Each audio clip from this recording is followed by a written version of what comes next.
This program is brought to you in part by the Eugenie and Joseph Jones Family Foundation, a local foundation proud to support education, the arts, and culture in the greater New Orleans area.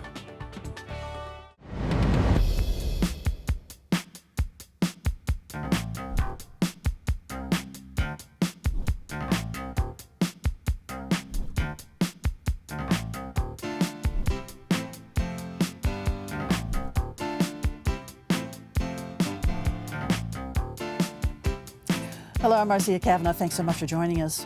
Well, this is a week for introspection. Now, in the last 3 weeks of his term, Governor John Bel Edwards discussed at length in a newspaper interview his accomplishments and offered cautious advice for the incoming leadership. And Mayor LaToya Cantrell, who nears the halfway point of her final term, projected in her annual State of the City address her legacy. For the immediate future, insurance will be a major issue, as was discussed with the incoming insurance commissioner at a town hall meeting. Elsewhere, as winter nears, we will update the threats of COVID, flu, and respiratory ailments.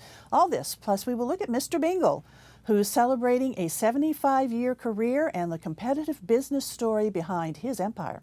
Joining us are tonight's Informed Sources, Errol Laborde, producer of Informed Sources, Stephanie Grace, editorial director, the Times-Picayune, the New Orleans Advocate, Don Ostrom, Channel 12's Future Watch reporter, and Ben Myers, staff writer, the Times-Picayune, the New Orleans Advocate.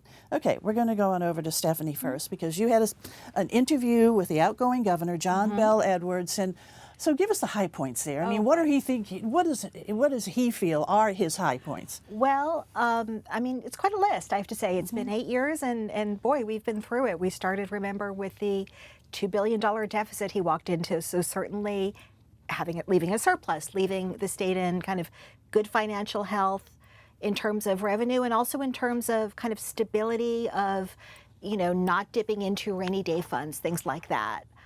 So he feels really good about that. Certainly he feels good about Medicaid expansion. He's been talking about that since day one. He did it on day one. He still says that was the most important thing he did.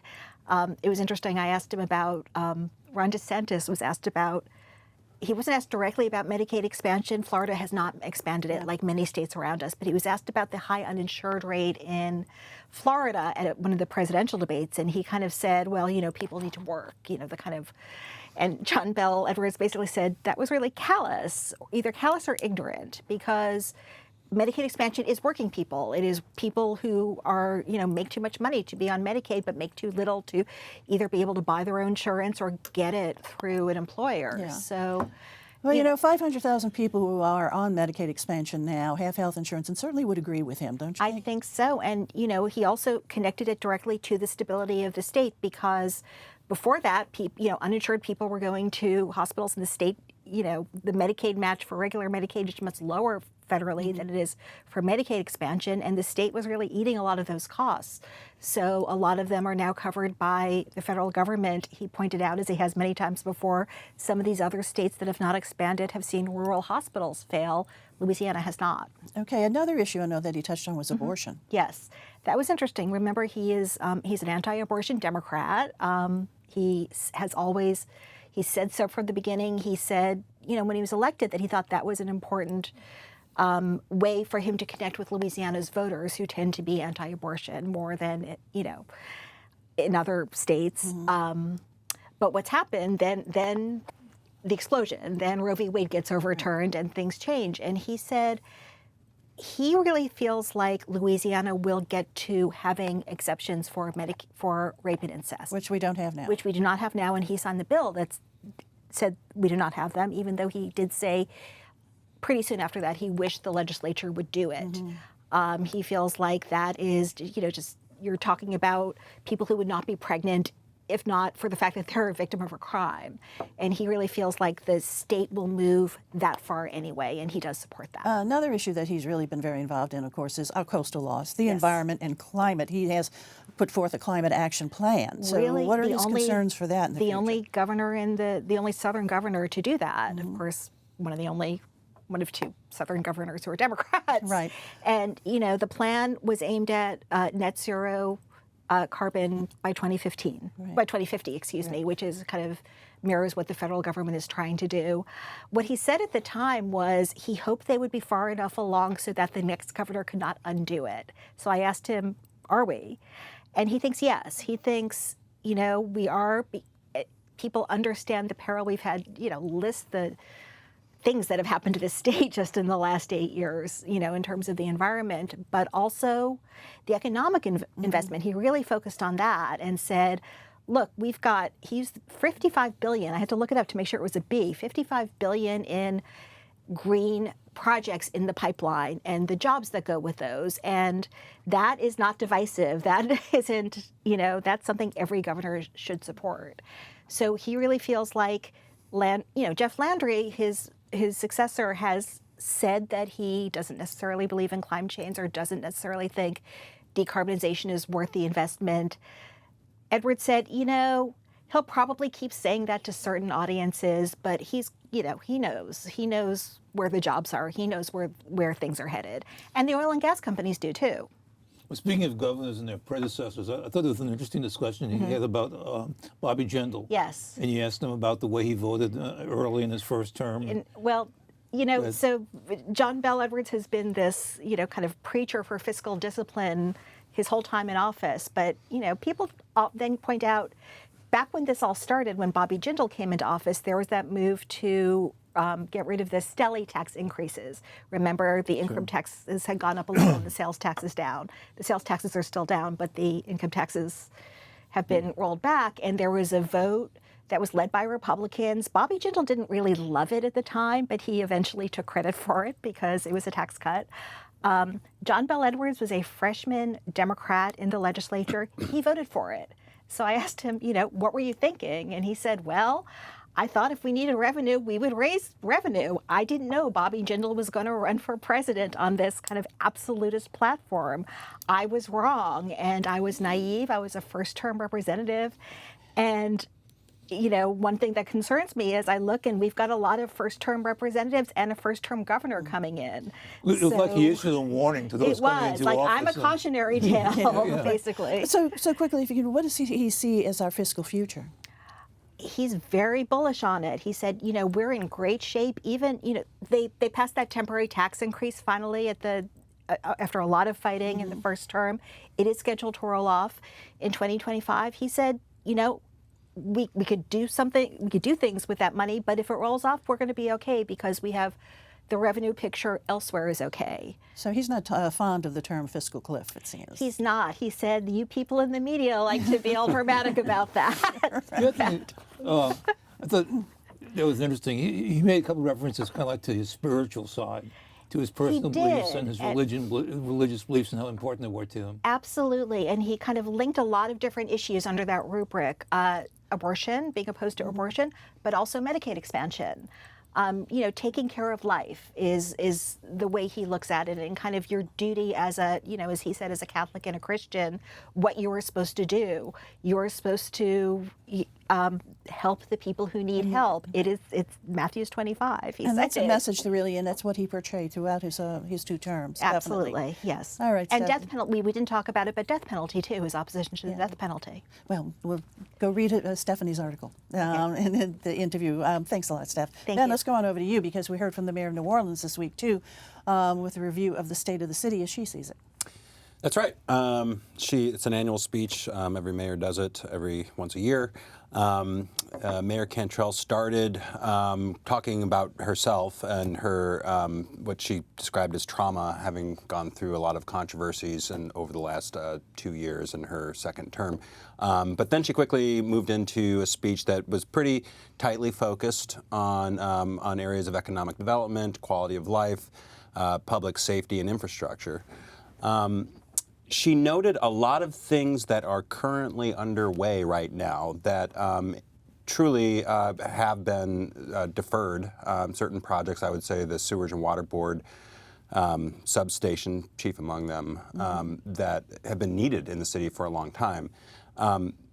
However, these things are just sort of getting started now or in progress, and it's been 6 years, and The last time her approval rating's been measured, residents have a very low opinion of her. So whether or not that turns around or not, or she gets credit for these things, or if they come through to completion or not, is to be determined. Of course, she survived a recall effort, so yeah, that I'm sure was a bit traumatic for her to experience and go through, but she survived that. So what does she have to say now about something that's extremely important, not just to people who live in the city or visit the city, but live in the metro area, and that's public safety? That's right. Violent crime is significantly down. It is down across the country, as it is here. I don't know that anyone has pinpointed a reason for that. This is something that people think a lot about and talk a lot about. And for some reason, it tends to move in waves across the country. But that doesn't make it any less good, purely a good thing that it's happening. The same thing, that same night there was a murder. It was the first murder in 2 weeks in the city. So. Yeah, I mean, we can all be happy about that. Now, when will it spike again? Who can say? There were no homicides in 2 weeks. Yeah, that was that's definitely a very positive thing. So, what were some other issues that she touched on that she feels a lot has been accomplished on? Well, I mean, so she pointed to some economic development projects that she's working on. The Six Flags theme park. There is now a developer on site that has site control that took 2 years. She selected these guys, Troy Henry's group, Bayou Phoenix, more than 2 years ago. But the ball's now in their court. So does that finally get finished? We'll see. Lincoln Beach, really historically important beach, and also in New Orleans East. She has now signed on a master planner for that. That's another project that's been kicked down the road for decades. So will that come to fruition? We will see. Green projects. So, yes, she is very insistent that green infrastructure is something that New Orleans is taking seriously and is happening. Certainly, there's been a lot of work behind the scenes done. Now, has that work produced anything tangible yet? We've got a lot of pretty paper on the waterworks plan, and a lot of pretty graphics, but we haven't seen the actual. Yeah, no, they say. But they have an event schedule, don't they, on it? Or on the green infrastructure? on the waterworks. The Gentilly Mirabel Gardens? Mirabel Gardens. That happened this week, didn't it? Yeah, they did break ground on that project. That's another thing that's been a long time in the making. But it doesn't actually have the FEMA funding lined up for it yet. It hasn't been confirmed yet. And I think that was something that was holding them back, but they decided to just move forward with it. So. And also City Hall.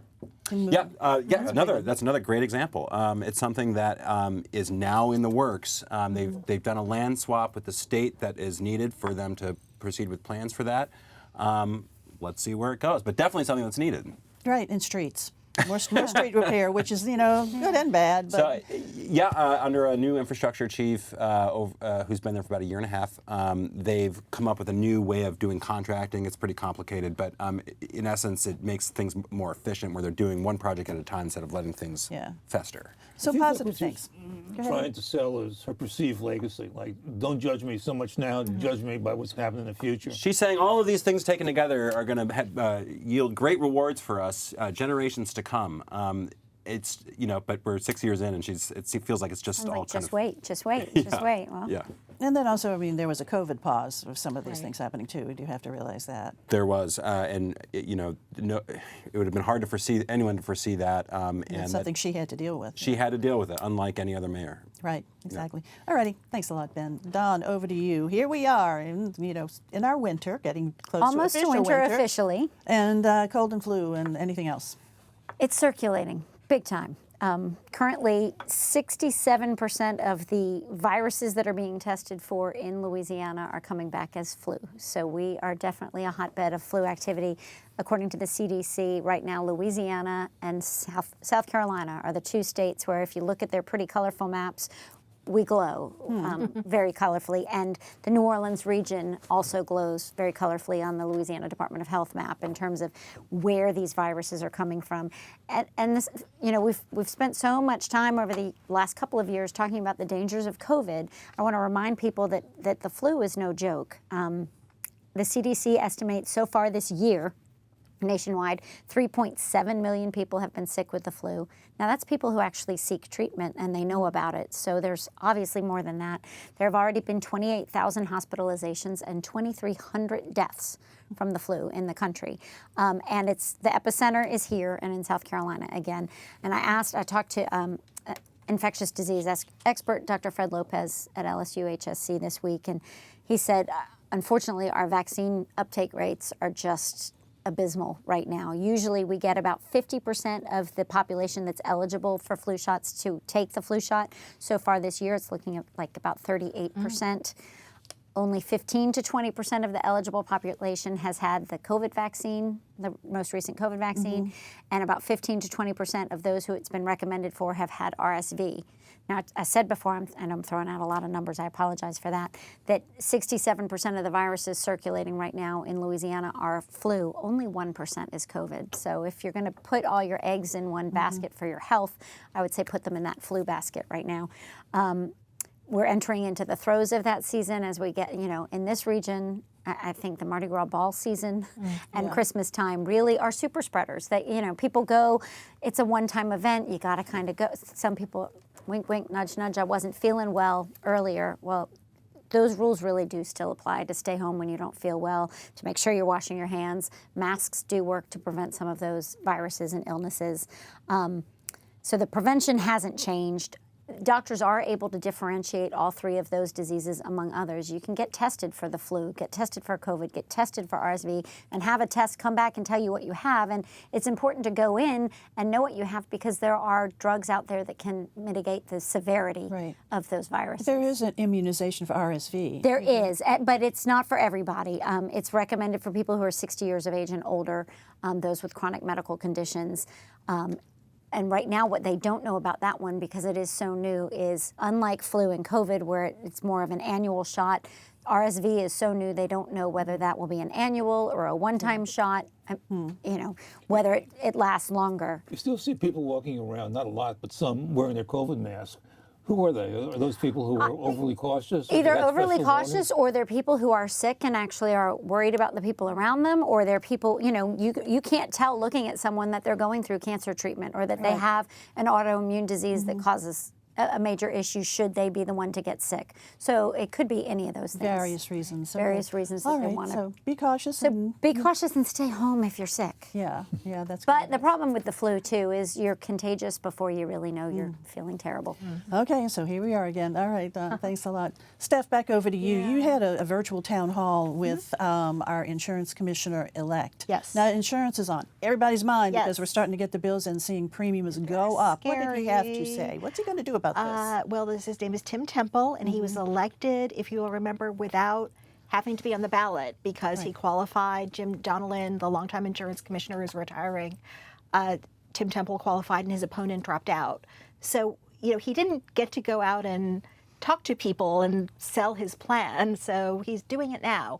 And he's really been very active since he was basically elected back in August. He takes office in January.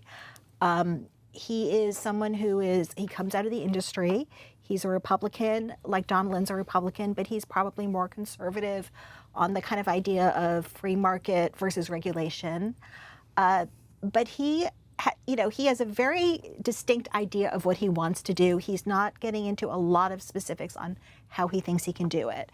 And what he wants to do is increase availability. He basically says, competition. Competition, getting more companies back in, will eventually lower rates. It will eventually lead to a situation where people are not getting these horrible bills and can get off of Citizens. Yeah, but how are we going to do that? It's not that Jim Donnellan didn't want to bring in more people. Who said there are more companies coming in. They really are coming in. They are? Because there's money to be made. That's what he said. If capitalism works, there's money to be made here. And he is a true believer in capitalism. And he said capitalism is consumer protection. He sometimes gets a rap, and he admits this, that he's an industry guy. And he said, look, I'm here to work with the industry, not against the industry, but not for the industry. I work with the industry, and If they don't want to be here, they don't need to be here. We need to make this an attractive environment where they can make the money they need to make. One thing that he does not approve of or agree with was that incentive fund Exactly. that the insurance, So in terms that of the legislature passed. I think we know more about what he doesn't like than what he does like at this point. That is something he doesn't like. That's something that Donalyn supported and pushed. He feels like it's a Band-Aid. He doesn't feel like it attracted enough new business. It went to companies that are already doing business here. It may eventually increase the availability, but it's not the root problem. He points to he'd like some legal, cutting down on lawsuits, but also acknowledges that people have had bad experiences and feel like they need to go to lawyers. So he, down the road really wants to work on kind of making the product that insurers provide better and have them pay claims faster and streamline that.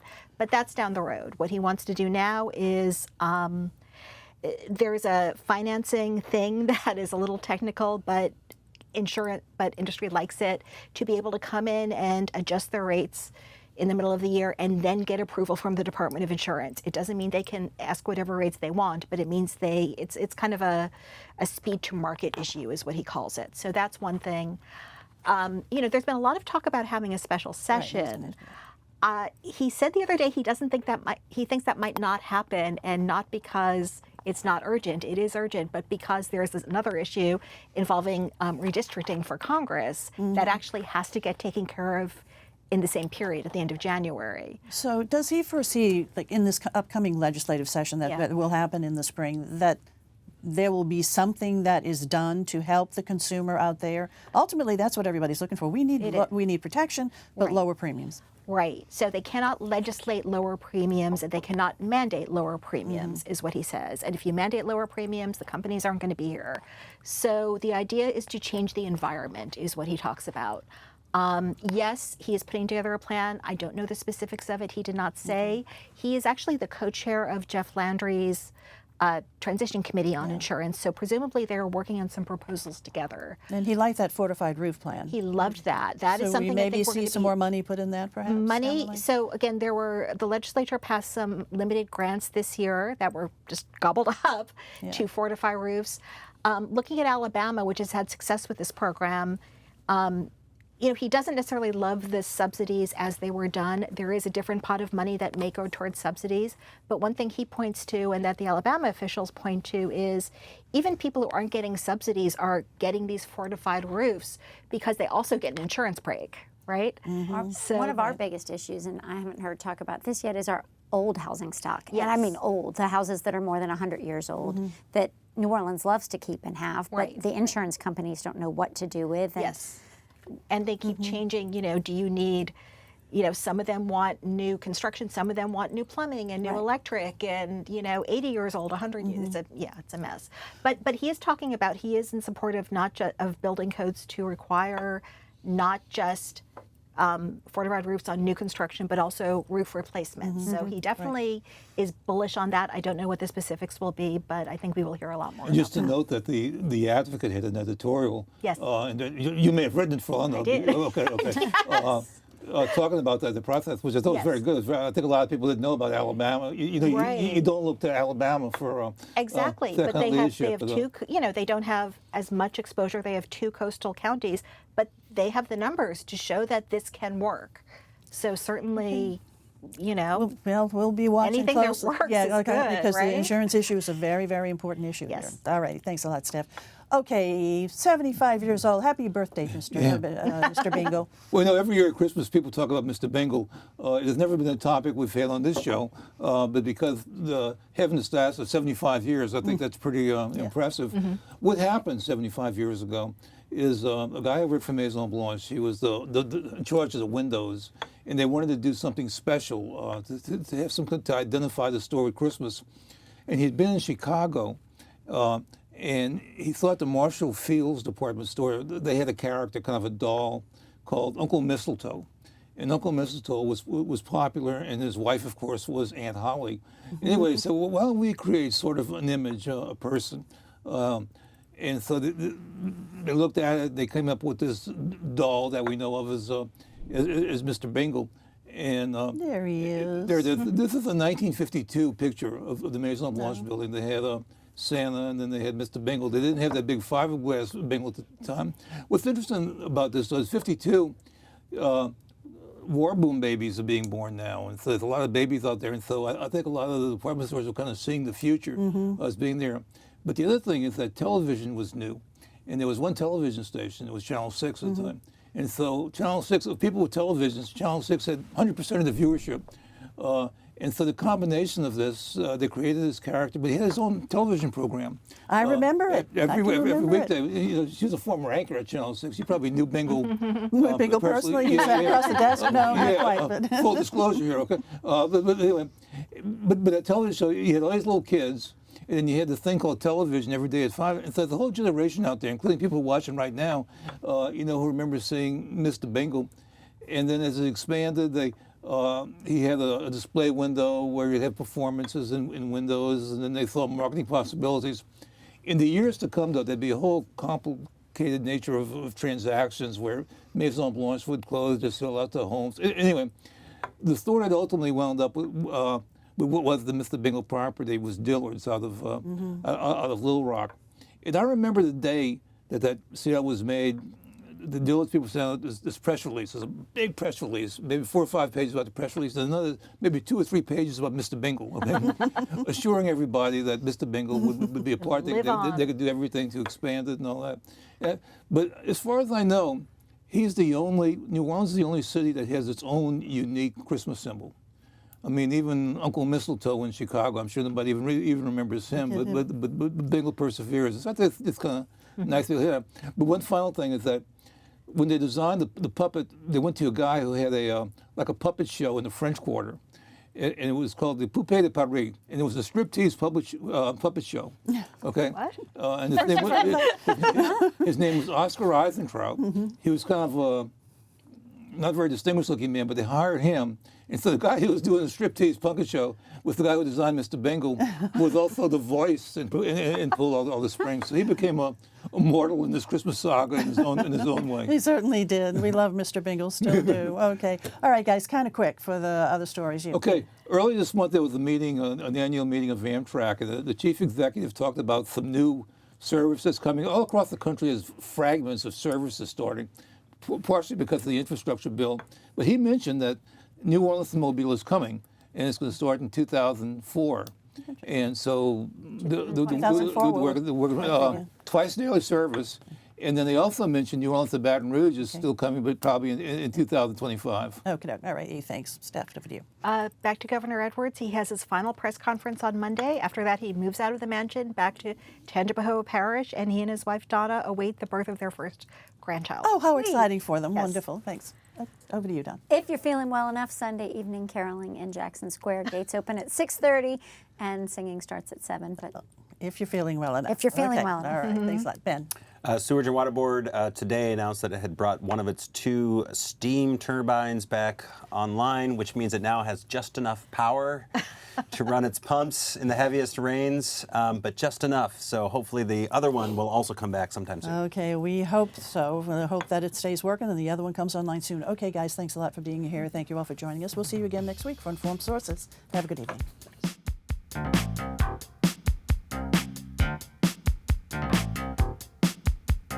This program is brought to you in part by the Eugenie and Joseph Jones Family Foundation, a local foundation proud to support education, the arts, and culture in the greater New Orleans area.